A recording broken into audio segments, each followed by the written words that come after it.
네, 안녕하세요. 오늘 저희와 함께 좀 깊이 파헤쳐볼 주제, 바로 폐기흉입니다. 최근에 코미디언 전유성 씨의 안타까운 소식이 있었잖아요. 그래서 많은 분들이 이 질환이 뭐지? 하고 궁금해하셨을 것 같아요. 그래서 저희가 오늘 이 머니투데이 기사를 바탕으로 폐기용이 도대체 뭔지, 또 왜 건강해 보이던 사람한테도 갑자기 생길 수 있는지, 그리고 우리가 뭘 알아두면 좋을지 그 핵심을 좀 짚어보려고 합니다. 단순 정보 전달 넘어서 이게 우리한테 뭘 시사하는지 같이 생각해보는 시간이 되면 좋겠습니다. 네, 폐균. 이름만 들으면 좀 어렵게 느껴질 수도 있는데요. 그 기본적인 개념은 폐에 구멍이 나서 공기가 새는 겁니다. 그래서 문제를 일으키는 상태죠. 우리 가슴 안, 그러니까 폐를 둘러싼 공간에 원래 없어야 할 공기가 차는 거예요. 이게 때로는 정말 응급 상황으로 갈 수도 있어서 막연히 두려워하기보다는 정확히 아는 게 중요합니다. 그럼 바로 본론으로 들어가 보죠. 이 폐기흉이라는 이름 자체에 약간 힌트가 있는 것 같아요. 폐, 공기가, 그러니까 차는 가슴, 흉, 상태. 기사에서도 말하듯이 폐에 구멍이 생긴다는 게 핵심인데 정확히 몸 안에서 어떤 일이 벌어지는 건가요?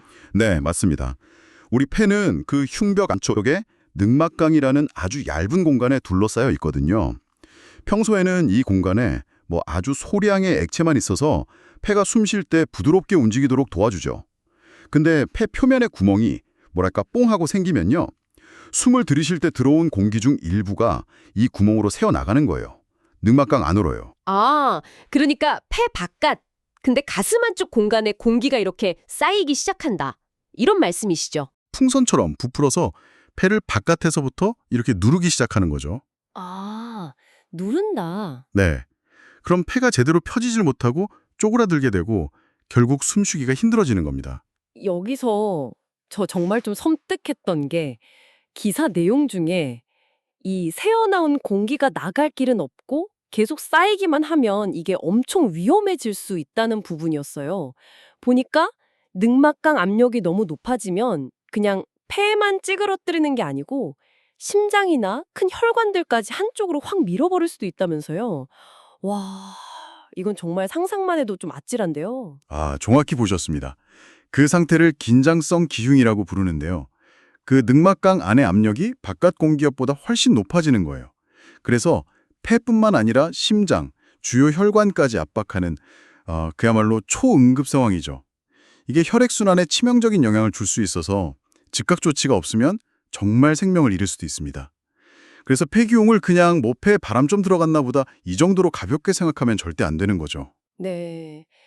긴장성 기흉, 그 말 자체에서부터 위급함이 느껴지네요. 이게 단순 폐 문제가 아니라 순환계까지 위협한다니, 정말 경각심을 가져야겠습니다. 근데 폐기흉이라고 해서 다 같은 건 아니라고 들었습니다. 기사에서는 크게 자발성하고 외상성으로 나눈다고 하던데요. 이건 어떻게 다른 건가요? 네, 그 원인에 따라서 구분하는 방식입니다. 이름에서도 어느 정도 짐작은 가능하실 텐데요. 먼저 자발성 기흉은 말 그대로예요. 특별한 외부 충격 없이 그냥 폐 자체의 문제로 저절로 생기는 경우를 말합니다. 이게 또 두 가지로 나뉩니다. 첫 번째가 좀 주목할 만한 1차성 자발성 기흉인데요. 이건 이전에 아무런 폐 질환이 없던, 그러니까 건강했던 사람한테 갑자기 생기는 경우예요. 주로 폐의 젖꼭대기 부분, 흉막 바로 아래쪽에 있는 작고 약한 공기주머니 있잖아요. 기사에선 기포라고도 했는데 의학적으로는 보통 소기포라고 합니다. 이게 톡 터지면서 발생해요. 여기서 정말 흥미로운 점은 이런 1차성 기흉 환자들 대부분이 키가 크고 마른 체형의 젊은 남성이고 또 흡연 경력이 있는 경우가 많다는 그런 통계입니다. 잠깐만요. 키 크고 마른 체형이 위험 요인이라뇨. 이건 진짜 의외인데요? 뭐랄까, 마치 특정 체형에 숨겨진 약점이라도 있는 것처럼 들리네요. 흡연은 어느 정도 예상은 했지만요. 그렇죠. 아직 명확한 인과관계가 다 밝혀진 건 아니지만요. 그 키가 크고 마른 체형은 폐가 위아래로 길게 자라면서 폐 꼭대기 부분 흉막이 상대적으로 좀 더 늘어나고 얇아져서 그런 소기포가 생기기 쉬울 수 있다. 이런 가설이 있습니다. 여기에 이제 흡연까지 더해지면 그 약한 부위가 더 손상되기 쉬워지는 거고요. 그래서 건강해 보이던 젊은 친구한테 갑자기 폐기흉이 생기는 걸 어느 정도 설명할 수 있게 되는 거죠. 다음으로 2차성 자발성 기흉은요. 기존의 폐질환을 앓고 있던 분들에게서 발생하는 경우입니다. 예를 들어서 만성 폐쇄성 폐질환, COPD라고 하죠. 아니면 폐기종, 결핵 후유증, 폐섬유증, 폐암 이런 질환 때문에 약해진 폐 조직에 구멍이 생기는 겁니다. 이 경우는 이미 폐 기능 자체가 좀 떨어져 있는 상태에서 기흉이 오는 거라서 1차성보다 훨씬 더 심각한 호흡곤란을 일으킬 수 있어요. 그렇군요. 자발성 기흉은 폐 자체 문제인데 건강한 폐냐, 1차성, 아니면 기존에 병이 있던 폐냐, 2차성 이렇게 나뉘는 거군요. 특히 키 크고 마른 젊은 남성에게 잘 생긴다는 그 1차성 기흉은 정말 뜻밖의 정보네요. 그럼 다른 한 축인 외상성 기흉은요? 이건 이름 그대로 외부 충격 때문이겠죠, 아마? 맞습니다. 외상성 기흉은 원인이 비교적 명확해요. 교통사고 같은 걸로 갈비뼈가 부러져서 폐를 찌른다거나 아니면 날카로운 것에 가슴을 찔리는 경우처럼 외부 충격으로 폐가 직접 손상돼서 공기가 새는 경우입니다. 드물게는 꼭 외상이 아니더라도요. 예를 들어 폐 조직 검사하려고 바늘을 사용했을 때 혹은 중환자실에서 인공호흡기 달고 있을 때 그 높은 압력 때문에 폐가 손상돼서 발생하기도 하고요. 기사에서는 아주 드물지만 여성분들 경우에 생리주기에 맞춰서 반복적으로 나타나는 월경성 기흉이란 것도 언급하고 있습니다. 이야, 정말 다양한 원인이 있네요. 자, 그럼 만약에 폐기흉이 생겼다? 이러면 어떤 신호를 우리가 감지할 수 있을까요? 기사에서 가장 흔한 증상으로 꼽는 게 갑작스러운 가슴 통증이라 숨쉬기 힘든 거, 즉 호흡곤란이었어요. 여기서 환자들이 통증을 표현하는 방식이 좀 재밌더라고요. 등 쪽에 담이 결리는 것 같다거나 숨 쉴 때마다 가슴 안쪽을 바늘로 콕콕 찌르는 것 같다. 뭐 이런 식으로요. 근데 이 통증이 한 24시간 안에 저절로 좋아지기도 한다니까 이게 또 하정이 될 수도 있겠어요. 그냥 근육통인가? 담인가? 하고 넘겨버릴 수도 있을 것 같고요. 네, 바로 그 점이 문제입니다. 통증이 생각보다 빨리 가라앉는 경우가 있어서 별거 아니겠지 하고 넘어가다가 진단이 늦어지는 경우가 종종 있어요. 하지만 기흉의 범위, 그러니까 늑막강에 찬 공기의 양이 많거나 폐가 많이 찌그러진 상태라면 얘기가 좀 다릅니다. 그냥 불편한 정도를 넘어서 가만히 있어도 숨이 차고 조금만 움직여도 막 극심한 호흡곤란을 느끼게 되죠. 그리고 아까 말씀드린 긴장성 기흉까지는 아니더라도 폐 기능 저하가 심해지면 나타날 수 있는 또 다른 심각한 신호가 바로 청색증입니다. 몸에 산소 공급이 잘 안 돼서 입술이나 손끝, 피부 같은 데가 푸르스름하게 변하는 현상인데요. 이건 즉시 병원으로 가야 하는 명백한 위험 신호죠. 그리고 어떤 분들은 자세를 바꿀 때요. 예를 들어 누웠다가 일어날 때, 이럴 때 가슴 안에서 뭔가 덜컹거리는 느낌, 아니면 출렁이는 듯한 그런 이상한 감각을 호소하기도 합니다. 아마 그 공기가 찬 공간 때문에 내부 장기가 미세하게 움직이는 걸 느끼는 게 아닐까 싶습니다. 등 쪽 담결림 같은 통증, 찌르는 느낌, 숨쉬기 힘든 증상, 심하면 피부가 파랗게 변하는 청색증, 가슴 안에 이상한 움직임까지. 와, 정말 다양한 신호가 있을 수 있네요. 이런 증상이 있을 때 병원에 가면 진단은 그래도 비교적 좀 수월한 편이라고 들었어요. 기사 보니까 보통 가슴 엑스레이 촬영만으로도 진단이 가능하다고요. 네, 대부분의 경우 흉불 엑스레이 사진만으로 진단이 가능합니다. 엑스레이를 딱 보면 늑막강에 비정상적으로 공기가 차 있는 그 음영하고 그것 때문에 찌그러진 폐의 경계선이 뚜렷하게 보이거든요. 물론 기흉의 원인이 된 다른 폐 질환을 찾거나 더 자세히 보려고 CT 촬영 같은 게 필요할 수도 있지만 기본적인 진단 자체는 엑스레이로 비교적 빨리 할 수 있습니다. 치료 목표는 명확합니다. 크게 세 가지인데요. 첫째, 늑막강 안에 새어나와서 폐를 누르고 있는 공기를 제거한다. 둘째, 찌그러진 폐가 다시 원래대로 쫙 펴지도록 재팽창 유도한다. 셋째, 그리고 이게 아주 중요한데 다시 공기가 새는 걸 막기 위해서 구멍을 처리하거나 아예 공기가 찰 공간 자체를 없애서 재발을 막는다. 이겁니다. 공기 빼내고 폐 펴고 재발 막기 딱 명확하네요. 그럼 실제로 어떤 치료들을 하게 되나요? 기흉 정도가 아주 경미하고 증상도 거의 없다. 그러면 고농도 산소를 좀 마시면서 안정을 취하고 늑막강의 공기가 저절로 흡수되길 기다려보는 경우도 있긴 합니다. 하지만 공기양이 일정 수준 이상이거나 증상이 뚜렷하다면 가슴에 가느다란 관, 흉관이라고 하는데요. 이걸 삽입해서 공기를 밖으로 빼내야 합니다. 이 흉관은 며칠 동안 좀 유지하면서 폐가 완전히 펴지고 더 이상 공기가 새지 않는 걸 확인한 다음에 제거하게 되죠. 만약에 관을 넣었는데 또 공기가 계속 새거나 아니면 기흉이 자꾸 반복해서 생긴다. 그럼 어떻게 하죠?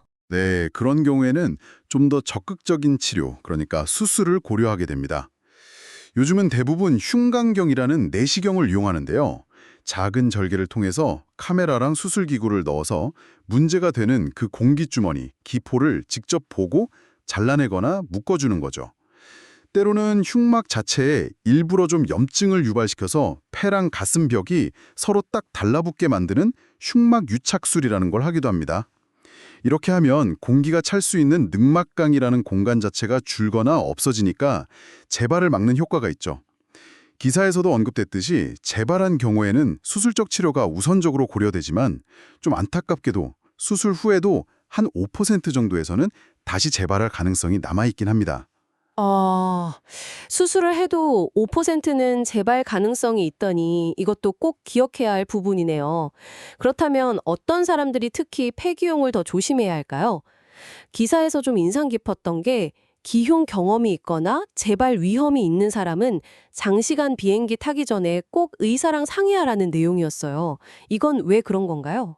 그 비행기가 높은 고도로 올라가면 비행기 바깥 기압이 낮아지잖아요. 그럼 우리 몸 안, 특히 폐 속의 공기는 상대적으로 팽창하려는 성질을 갖게 돼요. 만약 폐 표면에 약한 공기주머니가 있는 사람이라면 이런 압력 변화 때문에 평소에는 괜찮았던 공기주머니가 터질 위험이 더 커지는 겁니다. 이미 기흉이 좀 있는 상태였다면 더 악화될 수도 있고요. 그래서 스쿠버 다이빙이나 장거리 비행처럼 기압 변화가 큰 환경에 노출될 예정이라면 특히 기흉 병력이 있는 분들은 사전에 반드시 전문가와 상담해서 위험성을 평가받고 주의사항을 듣는 것이 안전합니다. 아하, 고도 변화 때문에 생기는 압력 차이가 폐의 약한 부분을 자극할 수 있다. 비행기 타기 전 상담, 이거 꼭 기억해야겠네요. 혹시 일상생활에서 좀 조심해야 할 습관 같은 것도 있을까요? 네, 기사에서도 지적했듯이 그 가슴 안의 압력, 즉 흉곽 내 압력을 갑자기 확 높이는 행동은 피하는 게 좋습니다. 예를 들면 담배 피울 때 아주 깊게 숨을 빨아들이는 행위라던가 무거운 물건 끙 하고 들 때 숨 참는 버릇, 격렬한 운동 직후에 숨을 막 몰아쉬는 것, 심지어 관악기 같은 거 아주 힘껏 부는 행위, 이런 것들도 순간적으로 흉곽 내 압력을 높일 수 있어요. 이런 갑작스러운 압력 변화가 폐 표면에 약한 기포를 터트리는 뭐랄까 방아쇠 역할을 할 수 있다는 거죠. 그리고 여러 번 강조하게 되는데 흡연은 정말 중요한 위험 요인입니다. 단순히 담배 피우는 행위 자체의 압력 문제뿐만 아니라 그 담배 연기 속 유해 물질들이 폐 조직이랑 흉막에 만성적인 염증과 손상을 일으켜요. 그래서 폐를 약하게 만들고 기포 발생을 촉진하는 걸로 알려져 있습니다. 특히 일차성 자발성 기흉과의 연관성은 아주 뚜렷하고요. 따라서 폐기흉 예방하고 재발 막으려면 금연이 무엇보다 중요하다고 할 수 있습니다. 자, 오늘 나눈 이야기들 핵심만 다시 한번 짚어볼까요?